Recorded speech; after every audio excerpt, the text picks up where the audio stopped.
This is Find Your Dream Job, the podcast that helps you get hired, have the career you want, and make a difference in life. I'm your host, Mac Pritchard. I'm also the founder of Mac's List. It's a job board in the Pacific Northwest that helps you find a fulfilling career. Every Wednesday, I talk to a different expert about the tools you need to get the work you want. Your values make a huge difference when you look for a job. When you understand what matters to you most, your work becomes more rewarding.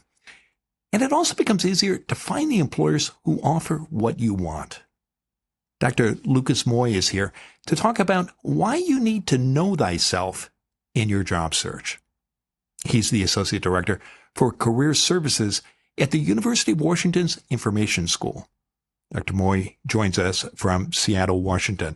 Well, let's jump right into it, Dr. Moy. Why is it important to know thyself when you're doing a job search? What do you have in mind here? I think values play a huge role in the types of jobs you go for, the ones you look for. There's a lot of practices out there about being intentional with your searches and like aligning your skills with the types of roles. And a lot of this goes more to like career satisfaction, career motivations. And so I think understanding your values plays a pivotal role in clarifying your career motivations, identifying the ideal work environments for you. It can be helpful in career decision making, even developing a career plan. I also like to use it to help build self-awareness. And like, these are the things I'm looking for in developing those pros cons lists about what is the next opportunity that I'm wanting to consider that aligns with what I'm wanting to do. Okay. And to clarify, when we're talking about knowing thyself, we're talking about the values that matter most to you as an individual. Am I hearing that right? Yeah. So what I typically like to use when I work with students and clients is known as the Schwartz Human Value Survey. So Schwartz is this cultural psychologist. He did this study of thousands and thousands of cultures around the world. And what he found out is, regardless of how people identified what they valued, it fell into one of 10 categories. And so he has these overarching identifiers of what these values are and how they interact with us in pretty much every decision that we make throughout our life. Okay, so a list of 10 values, and I know we're going to walk through those in a moment. What happens, Dr. Moy, if you start a job search and you don't know the values that matter most to you, if you don't know thyself? I think several things can happen. I think one, you could ultimately put yourself in the wrong space where like the opportunity may seem great, but the environment doesn't match. And so what I like to teach about is when we're talking about career satisfaction or job satisfaction, it's not just the type of work that we're doing. It's also the environment that we're going to be in, the culture we want to be in, and whether those align with what it is that we're looking for. And so I think that if you don't really investigate and understand what your values are, you could ultimately end up taking a longer road than necessary to find out what makes you happy and the type of work that you enjoy doing.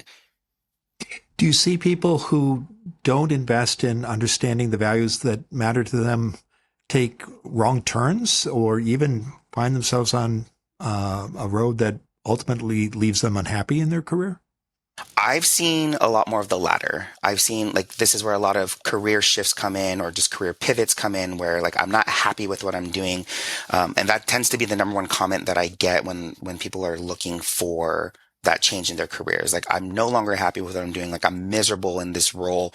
Like, what do I do? But I don't know what I want to do next. And so I kind of have them take this value survey to kind of help identify, hey, these are the values that you have. What are your top three? And then, there's another interest profile that I have them do is like, which one do you see yourself in where like your values are more applicable to what you're wanting to do, and how do your values align with the type of work that you want to do, what you want to accomplish next. Like, there's a lot of introspection that needs to happen that I don't think a lot of people take time for to really consider. There's a lot of like, this is what I'm looking for from another job, but none of them are about the intrinsic values that they have that really drives their motivating factors. And I want to unpack that in a moment, Dr. Moy. Before we get there, what about the employers? I mean, I'm hearing you loud and clear. It's important for you in managing your own career and your job search to know what matters to you. Why is it Do employers care whether or not candidates understand the values that matter to them? I'm not sure I would go as far as saying like employers care if they understand the values, like at least overtly. But I do think there is a dynamic that understanding values plays in team dynamics and team composition. Like when you're hiring someone, you have to know what it is that you're looking for from the other person in the role that they're trying to fill. But at the same time, people are also looking for what's like cultural fit or cultural add. And it's like, what is it that they value that could potentially bring a greater influence and effectiveness and efficiency to the work that we're doing. Also, when you're looking at team dynamics, one of the things that I teach about is a conflict is ultimately two opposing values. And which do you value more? Because neither is inherently wrong. It's just more, this is what we value here, and this is how it shows up, versus this is what the employee values and how it shows up in the workspace. And so I think it's helpful to have this knowledge to make informed decisions, because then they can balance out like, okay, these are the areas where I can identify and expect to see a little bit of conflict coming into play, versus this is where I see us excelling and where we can definitely benefit off of each other and just grow and learn from each other. Okay, so knowing your values can help you in the workplace. How does it help you as a candidate when you're doing a job search? Does it give you an advantage over your competitors when you're clear about the values that matter to you most and you know thyself? Yeah, I think clarity is a confidence booster. It's definitely one of those tools under your belt. The way that I see it influence a lot of the job search is when it comes time to, one, it's intentional searching, right? Like I'm looking for roles that align with the values that I have. Like this is what's going to make me happy. Two, when it gets to the interviews, it is very much about, do you have any questions for us? And what I tell people all the time is like, if you have a value-based question, if there's something that you absolutely need to know, you should have a question around that value to ensure that this is the good space, the right space for you to be in. And what I tend to tell my students and clients is that the way I want you to approach the job search is that you're a product and you're marketing yourself. And what you're trying to do is identify, is this a partnership that you want to be in? It's not really an employer-employee. It is a business contract. It is a business partnership. Is this an organization that you want to be in partnership with? Is this an organization that aligns with the values that you have, at least your top values? And is it shown in a way that matters most to you? Because if not, you'll probably be miserable in the work that you do, have to make some compromises. Well, let's talk about those values and what's the first step, Dr. Moy, to getting clear about the values that matter to you most? Yeah, so it's relatively easy. I just Google Schwartz Human Value Survey, and I have my students take this. It's like a 40-question questionnaire, and it's more of like, which one do you prefer? And it's essentially a Likert scale. You kind of just drag and drop like where you want to follow, or where you fall. And at the end of this survey, it gives you a essentially a pie chart as to which of the 10 values are your highest and lowest, because what it identifies is that we all value these 10 values. We just don't necessarily value them to the same degree.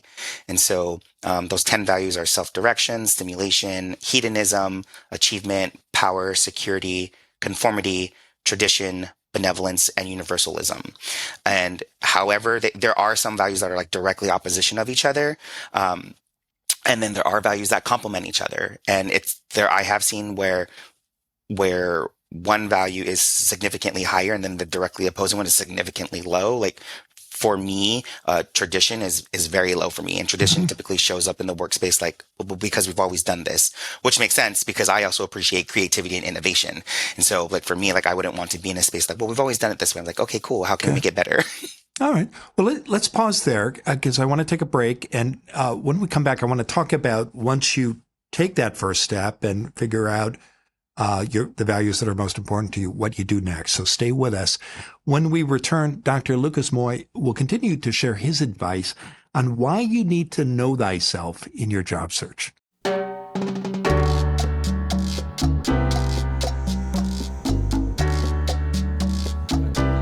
We're back in the Max List studio. I'm talking with Dr. Lucas Moy. He's the Associate Director for Career Services at the University of Washington's Information School. Dr. Moy joins us from Seattle, Washington. Now, Dr. Moy, before the break, we were talking about why you need to know thyself in your job search, and you shared with us a tool that's available online that you can use to figure out which of 10 universal values matter most to you. When you have that information, I know you recommend that people look at the top 3 values that you rank for. Why the top 3, Dr. Moy? And once you know that list, what do you do with it? I like to do the top 3 because those are the ones that matter most to us. And it's a way to highlight what we do want and what we're looking for. Like, I do think like knowing the bottom 3 are helpful because it's a highlight of like what we don't want in a space. But ultimately that needs to lead to what we do want. What I have people do afterwards is a lot more of self-reflection and just consideration of like, how have these values shown up in your past experiences? Because they have, we just haven't really taken the time to really sit down and think it through, like, oh, this is how benevolence has shown up for me throughout my life. This is how conformity has shown up for me throughout my life. And like the experiences that really solidified why these matter most. So I like to have them kind of do a little bit more introspection. And then the other thing that I like to have them do is, I like to ask the question, how do you want your values to show up in the workspace? Like, what type of work are you wanting to do that you would find fulfilling that aligns with these values? And then more importantly, with the workspaces that you're in, like, what is the type of work, the type of environment that you want these to show up in, and how do you want it to show up in? So it's because the how part can look very different from person to person who values the same thing. And so I think knowing the how they want it to show up is very insightful in helping them align with, these are the types of roles I want to go for. These are the types of organizations I want to go for. Because, for example, if someone really values achievement or conformity, then being in like a nonprofit space may not be the space for them to be in, right? Where there isn't a lot of, well, this is how we've always done it. Like, there's constant innovation that needs to happen. Like, everyone wears multiple hats. Like, that probably wouldn't be the space for them. So knowing what the top 3 are can help weed out everything that isn't a good fit for them. Is this work you can do on your own, or do you have to do it with a coach? What's been your experience? I think it is work that you can do on your own, but it is helpful to have a coach guide you in that process and really be able to help ask those questions that you may sometimes overlook or not even consider. Because ultimately it comes back to, we don't know what we don't know. And most of the individuals that I've worked with when it comes to these values are like, I've never even known that these existed. And then they've never really taken time to reflect and really see how these values have shown up throughout their life. And this is something that I do with the class that I teach. And it's about professionalism in this industry, where I have my students really take some time to think about the values that they have, how it shows up, how they want it to show up. I've had students who've integrated it into their midterm and their final, which is a business case presentation and a project proposal that they have to do. And a lot of them, like, I really want to have this be a values-based, like, I find this type of work fulfilling. And it's really been an eye-opener for a number of my students, to where they now better understand themselves and the type of work that they want to look for to really feel fulfilled. So there's a list of 10 values. You've identified which 3 matter most to you. How do you determine what's non-negotiable? Is it your top 3 values? And once you identify something as non-negotiable, how do you apply that to your job search, Dr. Moy? That's a really great question. I always have my students and clients, when they identify their values and like what they're looking for. So this goes back to the how things show up in the workspace. And so I've worked with some students where they have said that remote work is a non-negotiable for me. Like, I have to be in office. Like, I need to be in person. That's where I learn best. But then they kept continuing in our conversation and said, like, well, actually, I could be okay with remote work if this happens. I'm like, oh, wait, so is it a non-negotiable or is it not? Because non-negotiable means like it absolutely needs to be this way for you.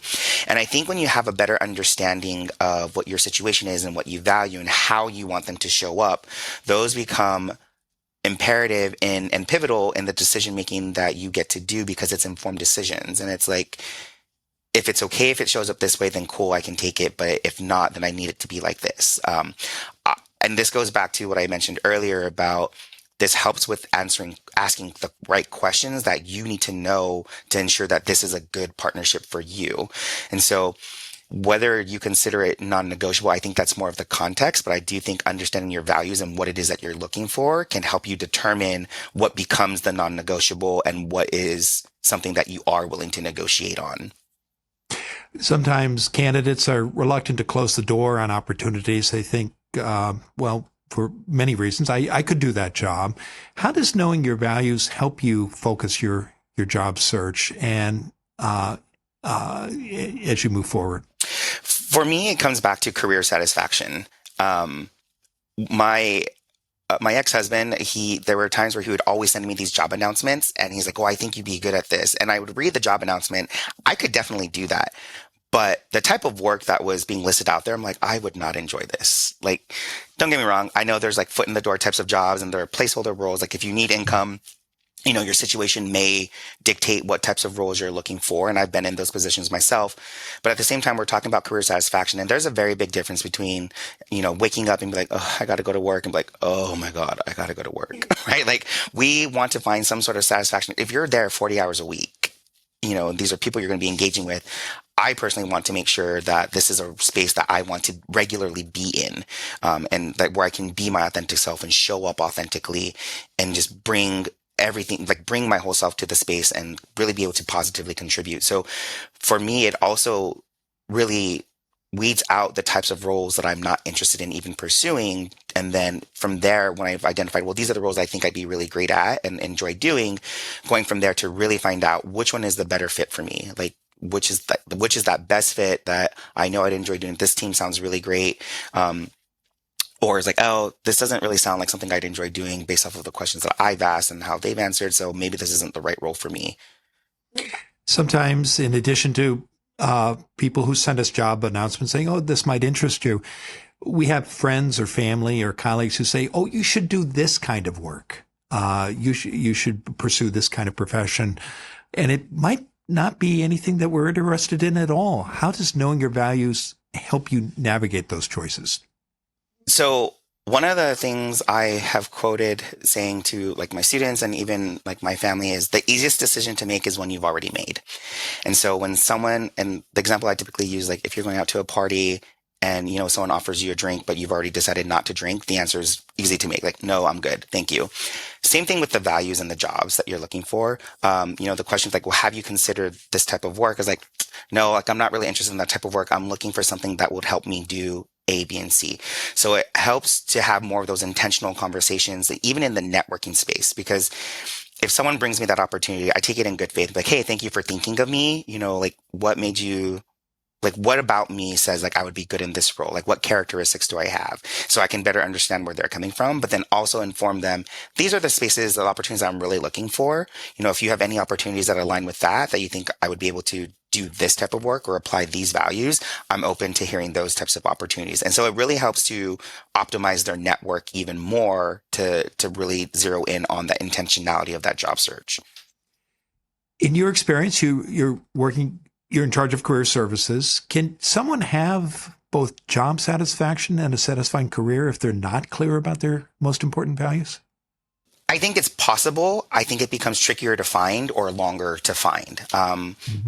Me personally, I fell into higher education before I even knew my values. I was recruited she was the then vice chancellor for student affairs of where I did my undergrad. And I ran into her at a conference during my first year of grad school. And she's like, keep in touch because I always thought you'd be great in student services and student affairs. I had never considered higher ed as a viable career path. And here I am years later, enjoying and very satisfied with my career. And I always find myself coming back to higher ed, regardless of the spaces that I'm in. And I've recently like 7 years ago, found career consulting as another passion of mine. And so now I'm intentional about finding spaces and roles where I can do career services and higher education. So I think it is possible to fall into it, but it is one of those, it's definitely a journey if you don't have someone there to help navigate and mentor you along that way. Well, it's been a terrific conversation, Dr. Moy. Now tell us, what's next for you? I strongly believe in empowering students to take ownership of their career journey, like even the clients that I work with. And, basically what I like to say is like, I'm here to work myself out of a job. And so I'm wanting to help as many people find satisfaction in their careers. Well, I know that listeners and viewers can learn more about you by connecting with you on LinkedIn. When you do reach out to Dr. Moy, please mention you heard and saw him on Find Your Dream Job. Now, Dr. Moy, given all the great advice you've shared today, what's the one thing you want our audience to remember about why you need to know thyself in your job search? I think I've said it a couple of times. For me, it comes back to career satisfaction. Like, you find what makes you happy, find what aligns with your values, and the satisfaction naturally flows.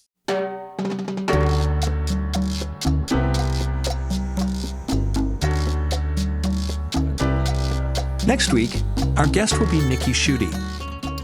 She's the executive director of the Portland Human Resources Management Association. Her organization serves human resources professionals at all levels and functions. Hiring managers care about connections. A referral won't get you a job, but it can get a recruiter to pull your application from a tall stack of resumes and even get you a first interview. Join us next Wednesday when Nikki Schutte and I talk about why you will find your next job through your network. Until next time, thanks for letting us help you find your dream job. This show is produced by Max List. Susan Thornton Hoff schedules our guests and writes our newsletter. Lisa Kislenberry Anderson manages our social media and creates our transcripts. Our sound engineer and editor is Matt Fiorillo, and our music is by Freddie Trujillo. This is Mac Pritchard. See you next week.